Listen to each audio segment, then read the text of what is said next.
En el nombre del Padre, y del Hijo, y del Espíritu Santo. Amén.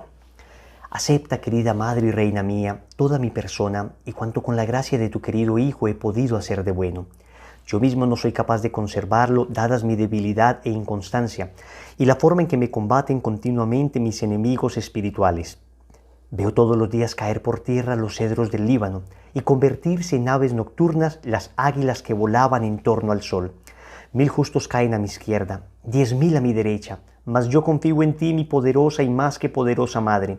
Tenme que no caiga, conserva mis bienes que no me saqueen, protege en mí la vida divina, defiende a quien a ti se ha consagrado. Yo te conozco bien y en ti confío. Eres la Virgen fiel a Dios y a los hombres, que no dejas perder nada de cuanto a ti se confía. Eres la Virgen poderosa, nadie podrá hacerte daño ni perjudicar tampoco a los que tú amas. Amén. ¿Quién como Dios? Nadie como Dios. Un saludo para todos en el Señor. Bienvenidos a la preparación para la consagración total a Jesús por María. Les habla Wilson Tamayo, misionero del movimiento Lazos de Amor Mariano, y hoy vamos para nuestra 9ª lección, apologética. Óyeme bien esta palabra tan extraña, apologética. ¿Qué significa esto? Defensa de la fe. ¿Y por qué vamos a aprender a defender nuestra fe? Porque San Pedro, en su primera carta, capítulo 3, versículo 15, nos dice: aprendan a dar respuesta a todo el que les pida razón de su fe. Otras traducciones dicen razón de su esperanza. ¿Qué significa? Que muchas personas nos van a cuestionar por aquello que creemos y nosotros vamos a aprender a responder, porque nuestra fe es bastante razonable. Nuestra fe está cimentada en la razón, obviamente iluminada sobrenaturalmente por Dios. Esta razón ahora se dirige hacia la verdad. Pero nosotros tenemos muchos argumentos para creer. Esto no lo vamos a aprender para atacar a otras personas, sino para que cuando nos pregunten podamos responder. Te voy a pedir que tomes tu cuaderno, lo dejes a un lado, no vas a escribir nada en esta lección, porque como en las anteriores, vamos a dejar en la descripción del video todas las citas que les voy a dejar, para que ustedes no estén preocupados escribiendo, que no escuché la cita y se pierden en la argumentación. Me interesa más que tratemos como de entender, que tratemos como de esbozar en términos generales esto de la defensa de la fe. Tenemos un curso completo para las personas que quieran profundizar en esto, más de 30 clases en un curso donde profundizamos 1 hora cada clase, cada uno de los aspectos que vamos a ver acá. Sin embargo, ahora apenas podemos hacer un esbozo general. En el link, en la descripción, dejaré también el link de ese curso para las personas que quieran acceder a él. Empecemos entonces esta charla distribuyéndola en 3 partes, ¿no? Vamos a partir esta charla primero en apologética hacia los no creyentes, apologética hacia los creyentes no cristianos y apologética hacia los cristianos no católicos. Primero, digamos, a los ateos, después a los que creen en Dios pero no son cristianos, y después a los que son cristianos y creen en Cristo pero no creen en la Iglesia. Empecemos con la primera parte. ¿Hay razones para demostrar la existencia de Dios a aquellos que no la creen? ¿O la gente de ciencia hoy no debería creer en Dios? Quiero empezar con una historia. Esto es histórico, ocurrió en el año 1892. Un señor de unos 70 años viajaba en el tren, teniendo a su lado a un joven universitario que leía su libro de ciencias. El caballero a su vez leía un libro de portada negra. Fue cuando el joven percibió que se trataba de la Biblia y que estaba abierta en el Evangelio de San Marcos. Sin mucha ceremonia, el muchacho interrumpió la lectura del viejo y le preguntó: «Señor, ¿usted todavía cree en ese libro lleno de fábulas y cuentos?» «Sí, mas no es un libro de cuentos», respondió el señor. «¿Es la palabra de Dios o estoy equivocado?» «Pero claro que lo está. Creo que usted, señor, debería estudiar historia universal. Vería que la Revolución Francesa, ocurrida hace más de 100 años, mostró la miopía, como la pequeñez de la religión. Solamente personas sin cultura todavía creen que Dios hizo el mundo en 6 días y esas cosas. Usted, señor, debería conocer un poco más lo que nuestros científicos dicen de todo esto». Responde el señor: «¿Y es eso mismo lo que nuestros científicos dicen sobre la Biblia?» «Bien, como voy a bajar en la próxima estación», dijo el joven, «no tengo tiempo de explicarle, pero déjeme su tarjeta con su dirección para mandarle material científico por correo con máxima urgencia». El anciano entonces, con mucha paciencia, abrió cuidadosamente el bolsillo derecho de su bolso y le dio su tarjeta al muchacho. Cuando éste leyó lo que decía, salió cabizbajo, sintiéndose peor que una ameba. La tarjeta decía: «Profesor Dr. Luis Pasteur, director general del Instituto de Investigaciones Científicas, Universidad Nacional de Francia.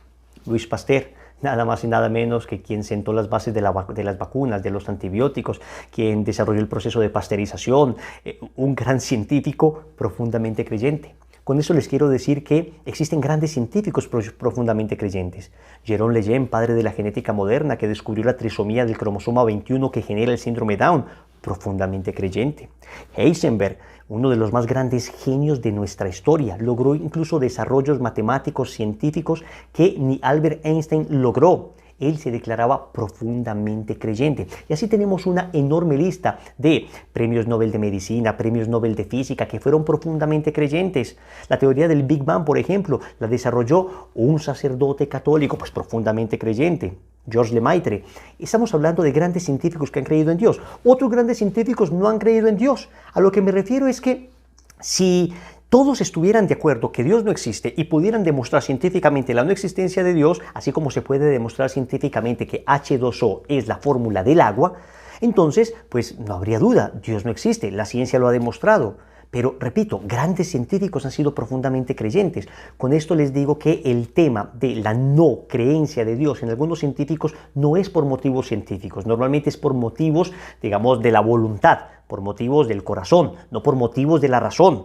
Pero bueno, en el curso lo pueden ver con más profundidad. Lo que les digo ahora es, fe y razón no se oponen, porque Dios nos dio la fe y nos dijo que creyéramos, y nos dio la razón y nos dijo que pensáramos. Fe y razón no se pueden oponer. Y eso es lo que dice precisamente la encíclica Fides et Ratio, Fe y Razón. En su introducción dice, la fe y la razón son como las dos alas con las cuales el espíritu humano se eleva hacia la contemplación de la verdad.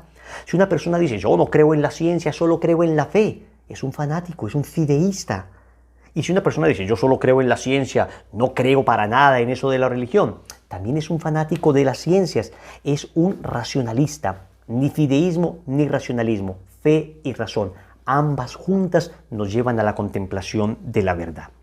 Pero es que nuestra fe es muy razonable, tenemos muchas razones para creer en la existencia de Dios. Y hay muchos argumentos, el argumento cosmológico, el argumento ontológico, el argumento moral, el argumento del diseño fino. Bueno, todos esos son argumentos bastante bien plantados para demostrar la existencia de Dios desde la razón. Pero quiero ponerles un ejemplo para no enredarlos con todo esto. Piensa tú que llegas a una isla y en esa isla encuentras una choza, ¿no? Encuentras ahí una cabaña, pero no ves a nadie. No ves a nadie. Entonces tú tienes dos opciones.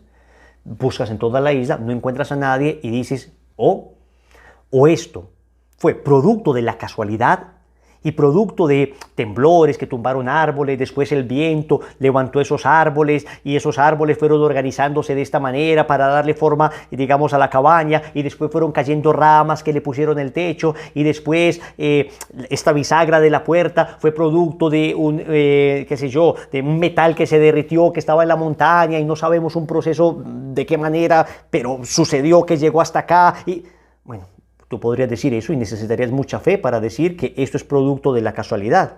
O podrías decir, oiga, alguien construyó esta cabaña aunque yo no pueda ver quién lo hizo, aunque yo no lo pueda ver. Eso es lo que pasa con el mundo, con la creación. Creer que toda la perfección y el orden de la creación es producto de casualidad es todavía más loco que pensar que la cabaña es producto de la casualidad.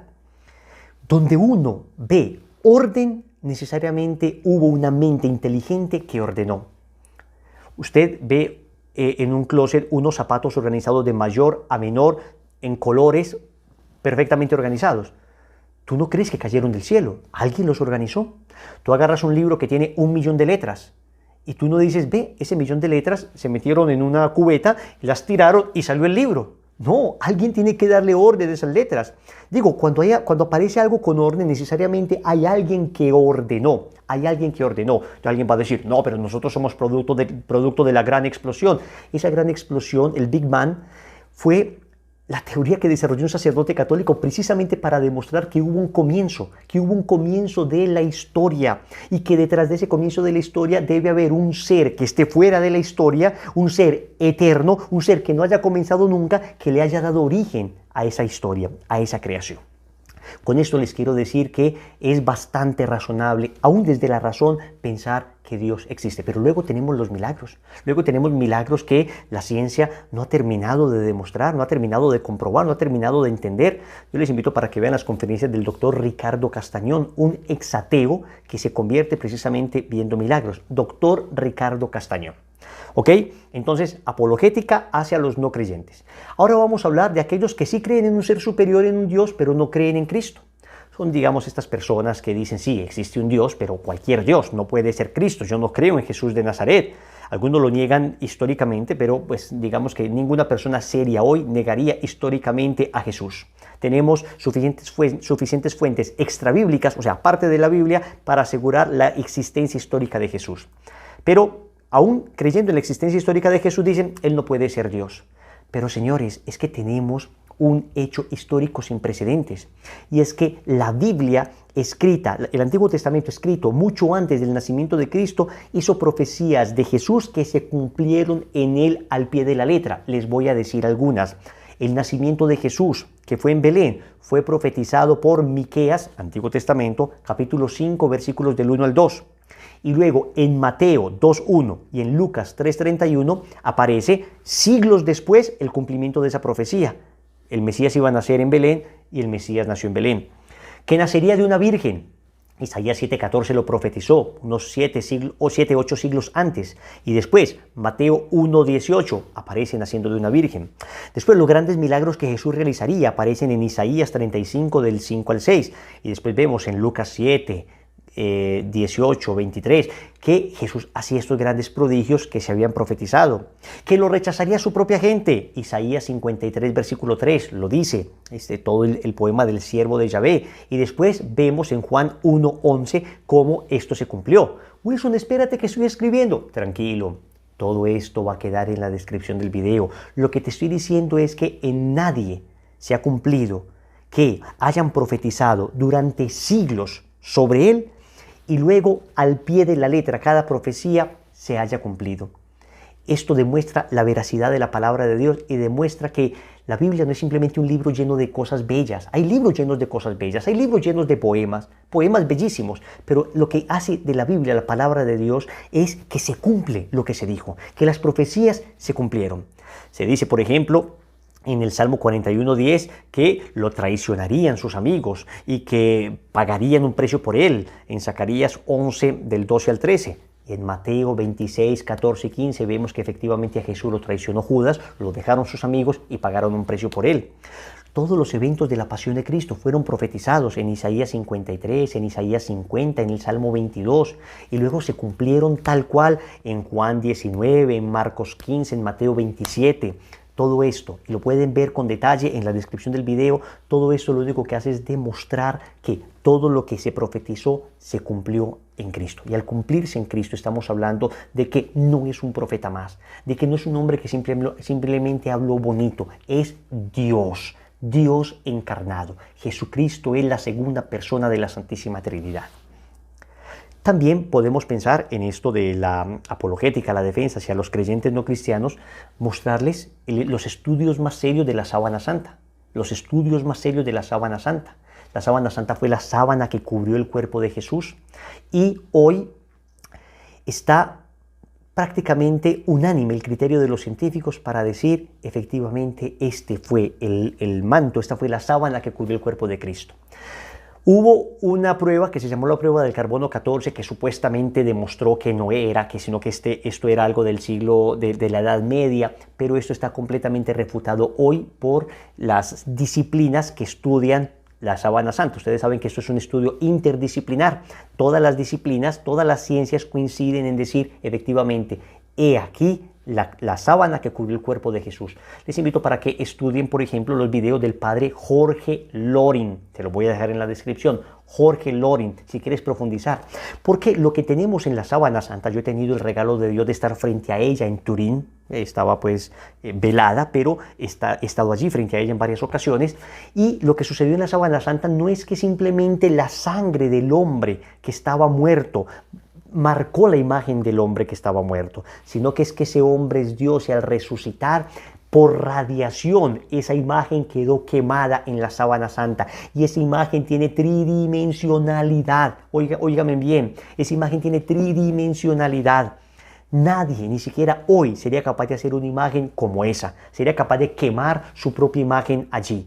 ¿En qué momento sucedió eso? En el momento de la resurrección, porque Cristo resucitó. Cristo resucitó, verdaderamente ha resucitado. Entonces tenemos razones para creer que Cristo es Dios. Tercera parte, apologética hacia cristianos, los que sí creemos en Cristo, pero que no creen en la iglesia. Tal vez es la que más nos toque a nosotros porque tenemos muchos amigos protestantes, muchos amigos de iglesias cristianas, evangélicas, no católicas, y ellos nos van a decir una y otra vez, ustedes los católicos esto, ustedes adoran imágenes, ustedes adoran a la Virgen María. Bueno, señores, empecemos diciendo que la división procede del demonio. El Señor quería que fuéramos uno. En el Evangelio de San Juan, capítulo 17, versículos del 20 al 21, Jesús dijo: no ruego solo por estos. Estamos en la oración sacerdotal, estamos en la última cena. Jesús está haciendo una larga oración a su Padre Celestial, en el momento cumbre de su ministerio. No ruego solo por estos, sino también por aquellos que por medio de su palabra creerán en mí, para que todos sean uno, como tú, Padre, en mí y yo en ti, que ellos también sean uno en nosotros, para que el mundo crea que tú me has enviado. Señores, el mundo hoy no cree por el escándalo que generan nuestras divisiones. Cristianos que nos dividimos, generamos escándalo y por eso el mundo no está creyendo. Y eso es muy triste, porque la iglesia fue una, sin problema.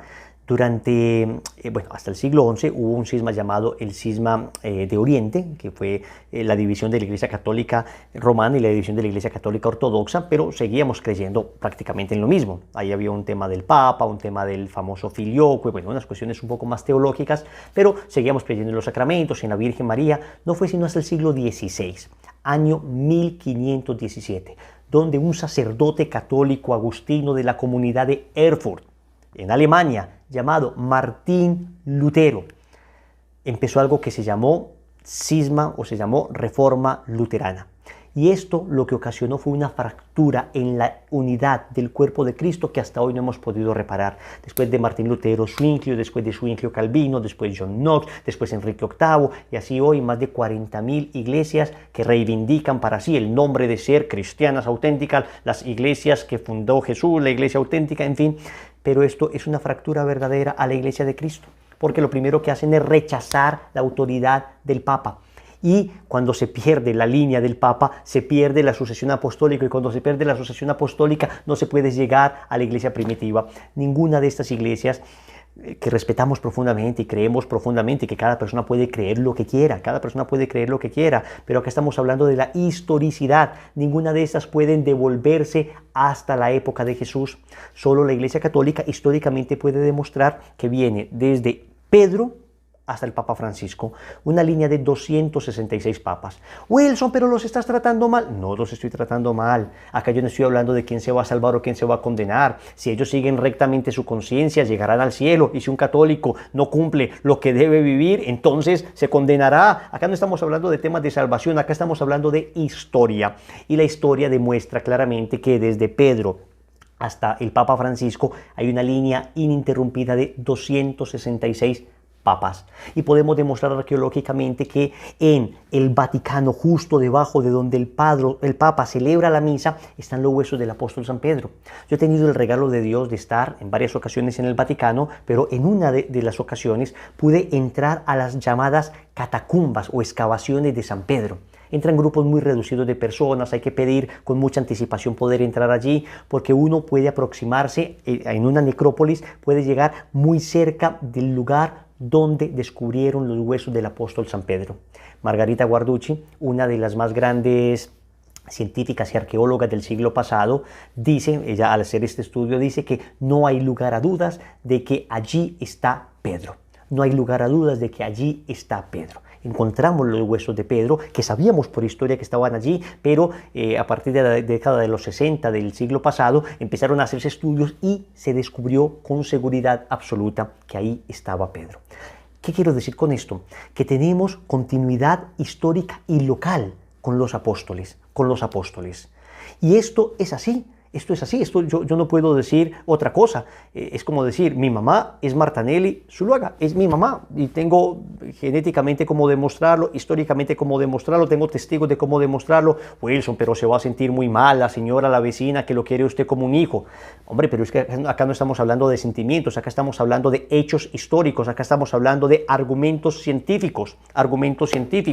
Y la Iglesia Católica es la única que puede demostrar hoy que viene de Pedro.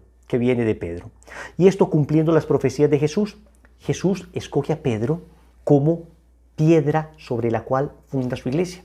Evangelio de Mateo, capítulo 16, versículo 18. Le dice a Simón, se llamaba Simón, no se llamaba Pedro, tú eres piedra y sobre esta piedra edificaré mi iglesia. Petrus significa piedra. Y sobre esta piedra, sobre Pedro, Cristo edificó la iglesia. ¿Significa que Pedro edificó la iglesia? No, Cristo edificó la iglesia en cabeza de Pedro, Esto es importante porque es Cristo el que la edifica, pero la edifica sobre Pedro y sobre los demás apóstoles. Y Pedro va a ser el primer papa y tenemos muchos argumentos para demostrar que Pedro era el príncipe de los demás apóstoles, el primero entre todos los apóstoles. Pedro fue el único que el Señor le dijo que el demonio te va a zarandear y cuando vuelvas confirma en la fe a tus hermanos. Al único que después le dijo, me amas más que estos. Pedro fue el que convocó el concilio de Jerusalén, Lucas capítulo 15. Pedro, estamos hablando de la autoridad. Pedro, la autoridad en la iglesia primitiva.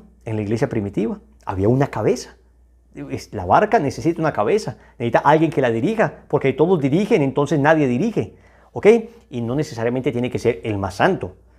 Hay personas que dicen, en la época de Lutero se separó de la iglesia por los escándalos que vio del Papa y por los escándalos que vio de la iglesia, y muy bien que Lutero se separó. Miren, el mismo Lutero reconoce que él se separa de la iglesia no por la inmoralidad de la iglesia, sino por cuestiones doctrinales. Y esto es muy importante porque yo estoy leyéndome en este momento de las mejores biografías sobre Martín Lutero del padre Ricardo García Villoslada. Es uno de los mejores biógrafos de Martín Lutero.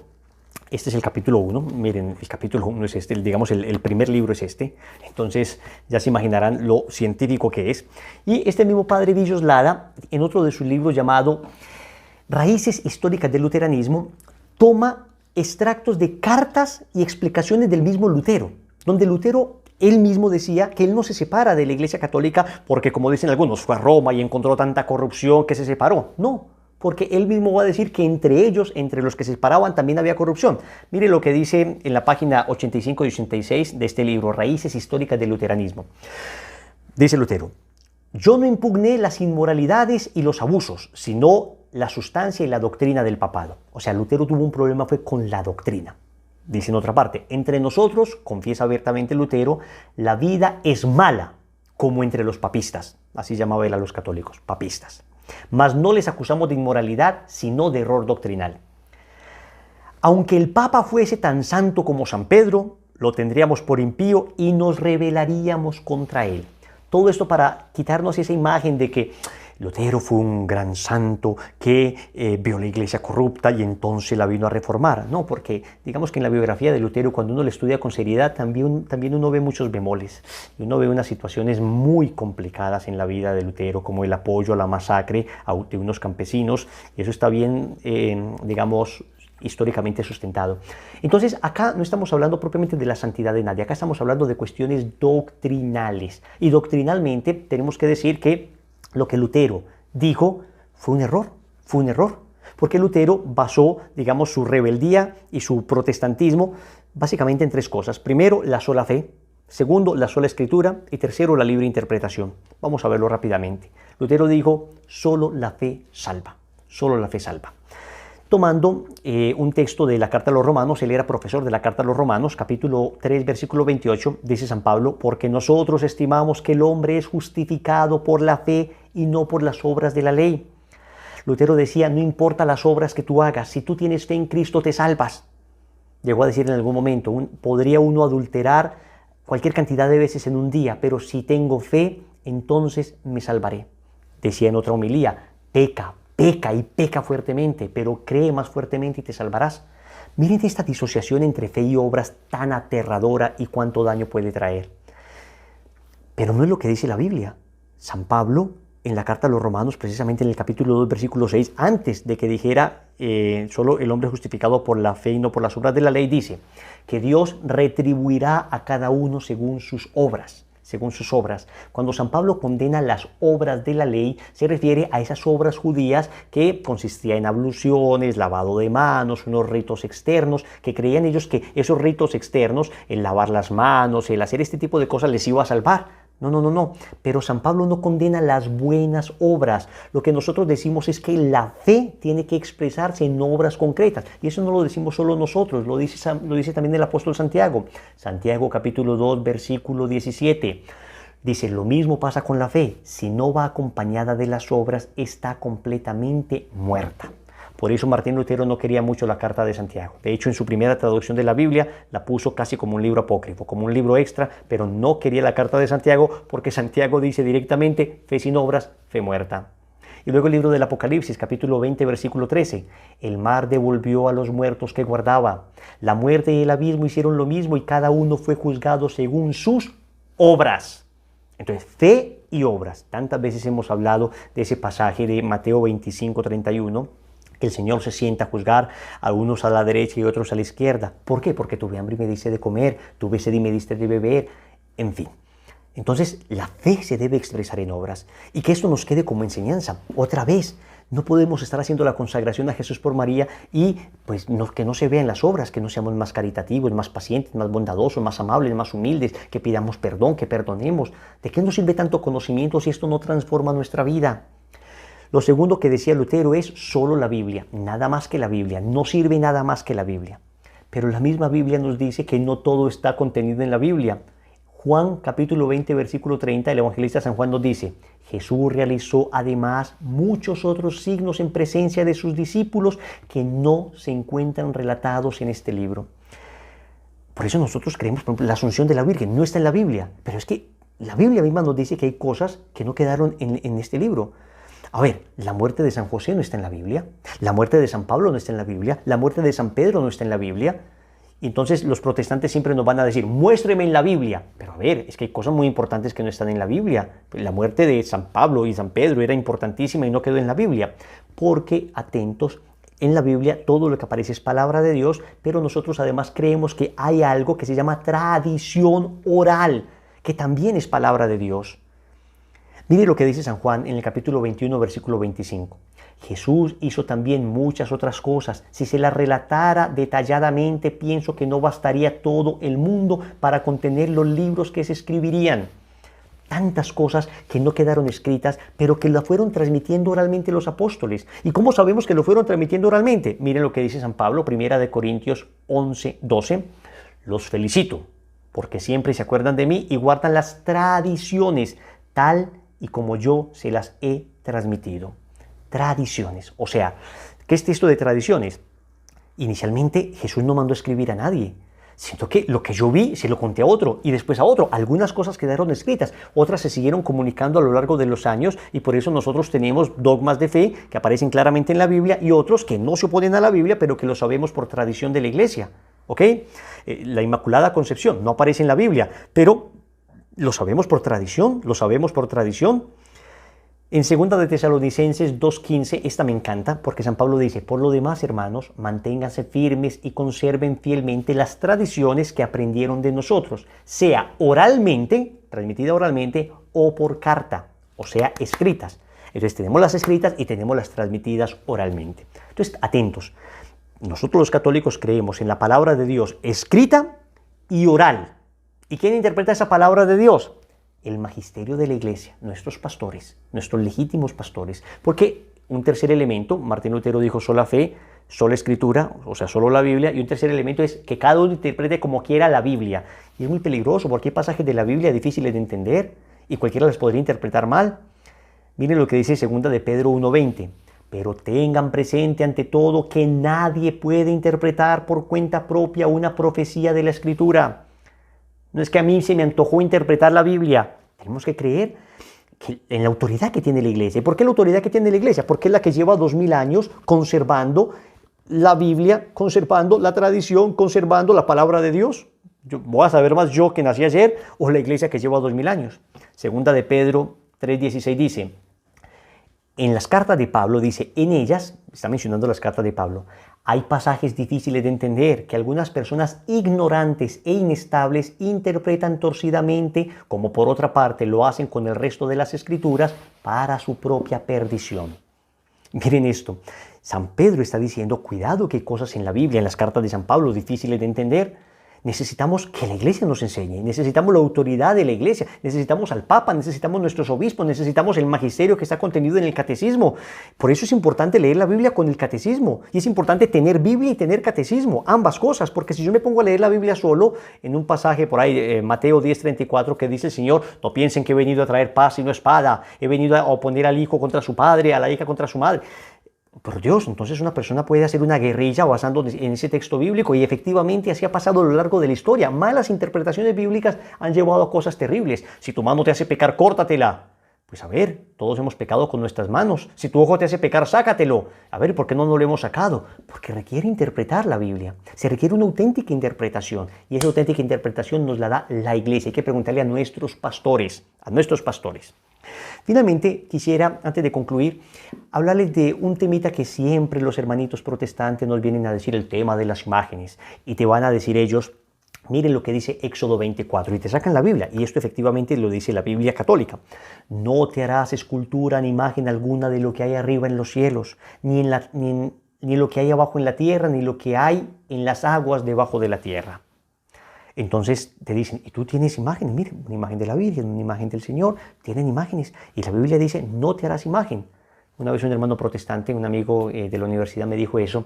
Y le dije, pues muy bien, a ver, pues préstame un billete. Y me dio un billete de 5,000 pesos, que sería como $1, ya $1.50. Y tenía la imagen de un hombre, de Jorge Isaacs. Y le dije, pues muy bien, vamos a cumplir la Biblia. Yo voy a deshacerme de mis imágenes cuando tú y tu pastor y tu congregación se deshagan también de todos los billetes que tienen imágenes. Los que se recogen en los diezmos y todo tienen imágenes. Oye, y era un buen cristiano, mi amigo, ¿eh? No digo que fuera un mal cristiano, era una persona recta, buena, bondadosa. Mi amigo se me queda mirando y le dije, sí, porque si vamos a cumplir lo que dice la palabra, dice que no tener esculturas, pero tampoco imagen de lo que hay ni en la tierra ni debajo de la tierra. Y me dice, no, pero es que yo no la adoro. Y yo le digo, pues estamos en lo mismo. O sea que el problema no es tener imágenes, sino adorar imágenes. Creer que estas imágenes son Dios.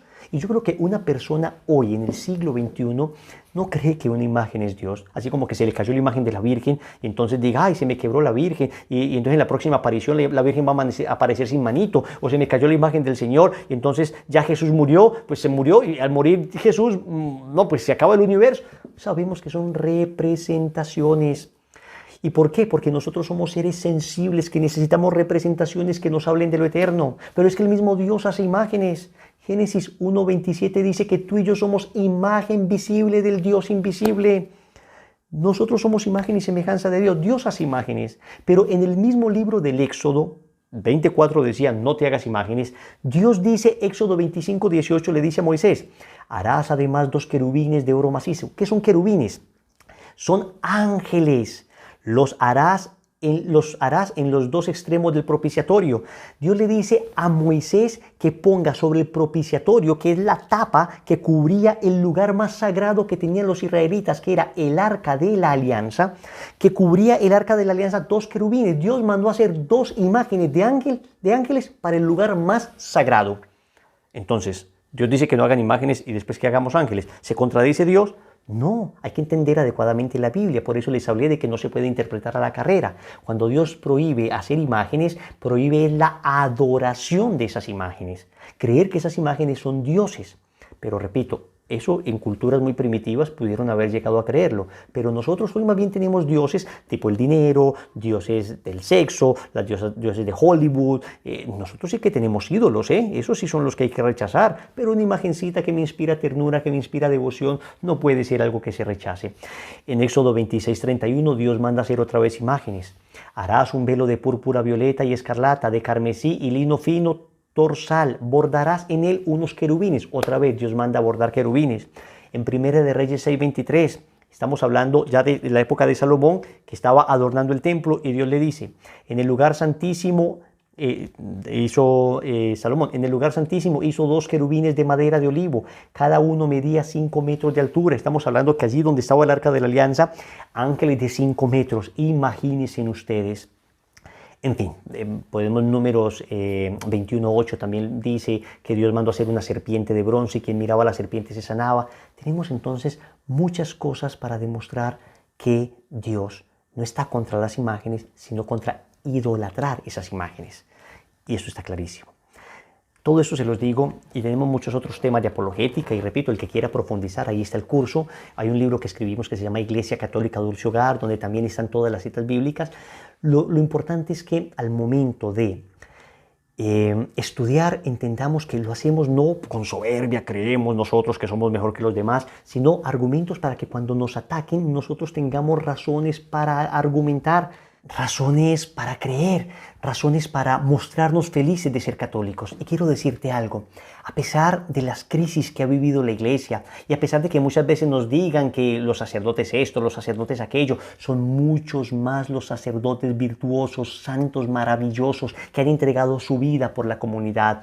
Algunos han sido infieles, como en los 12 apóstoles hubo infieles. Algunos han traicionado al Señor, como en los 12 apóstoles algunos traicionaron a Jesús. Pero no se puede definir el cuerpo de Cristo por su enfermedad. No se puede definir que el cuerpo de Cristo sea pederastia, que sea abuso, pero por Dios, esa es precisamente la llaga en el cuerpo de Cristo. Cuando yo me presento, yo no digo, miren, mucho gusto, yo soy esta llaga. No, la llaga que yo tengo en el pie es precisamente aquello contrario a la salud de mi cuerpo. Ahora tenemos esta dificultad que estamos viviendo como iglesia y le pedimos al Señor que nos ayude para purificar la iglesia, pero ese es un tiempo para amar más a nuestros sacerdotes, rodearlos y orar más por ellos. Vamos a terminar con esta canción que habla precisamente de la fe católica. Un día, 2000 años atrás, vino un hombre y cambió la realidad. Su nombre era Jesús. Y con su muerte me liberó, y tanto me amó que la instituyó. Así contigo lucharé hasta el fin, las puertas del infierno no prevalecerán sobre la iglesia. Yo soy católico, oh sí,